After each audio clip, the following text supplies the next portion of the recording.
నేను ఈ సందర్భంగా తెలియజేస్తున్నా.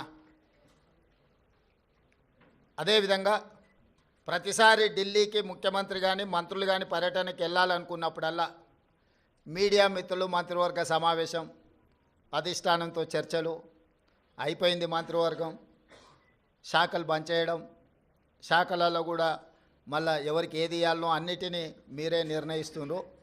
ఈ ఢిల్లీ పర్యటన ఓం బిర్లా లోక్సభ స్పీకర్ గారి కూతురు యొక్క వివాహ కార్యక్రమం ఉన్నది. గతంలో నేను, ఉత్తమ్ కుమార్ రెడ్డి గారు, కోమటిరెడ్డి వెంకటరెడ్డి గారు పార్లమెంట్లో సభ్యులుగా మేము ఉన్నాం. వారితో మాకు వ్యక్తిగతంగా పరిచయం ఉన్నది. వారు ప్రత్యేకంగా ఆహ్వానించారు కాబట్టి ఓం బిర్లా కూతురు వివాహానికి హాజరు కావాలి అని చెప్పి నేను, ఉత్తమ్ కుమార్ రెడ్డి గారు ఢిల్లీకి వెళ్తున్నాము. ఈ పర్యటనకు రాజకీయ ప్రాధాన్యత లేదు.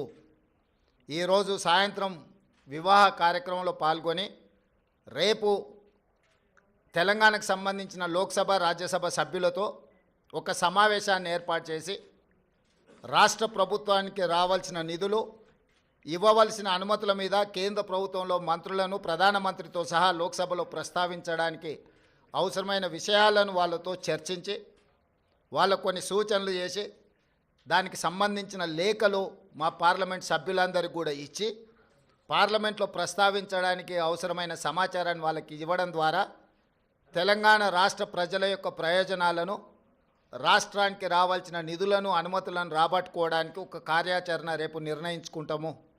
అదే కాకుండా ప్రధానంగా ఎయిర్పోర్ట్స్ విషయంలో, మెట్రో రైలు విషయంలో, అదేవిధంగా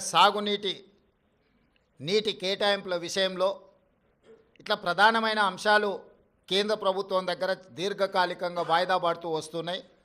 రేపు ఎవరైనా మంత్రులు అందుబాటులో ఉంటే అది డిఫెన్స్ కావచ్చు, అర్బన్ డెవలప్మెంట్ కావచ్చు, జలశక్తి కావచ్చు, ఎయిర్పోర్ట్ అథారిటీ రిలేటెడ్ ఇష్యూస్ కావచ్చు, మంత్రులు ఎవరైనా ఉంటే రేపు అపాయింట్మెంట్స్ ఒకవేళ దొరికితే అందుబాటులో ఉన్న ఎంపీలు, అందుబాటులో ఉన్న మంత్రులము ఆయా కేంద్ర మంత్రులను కలిసి రాష్ట్రానికి రావాల్సిన నిధులను, అనుమతులను రాబట్టుకోవడానికి ప్రయత్నం చేస్తాము.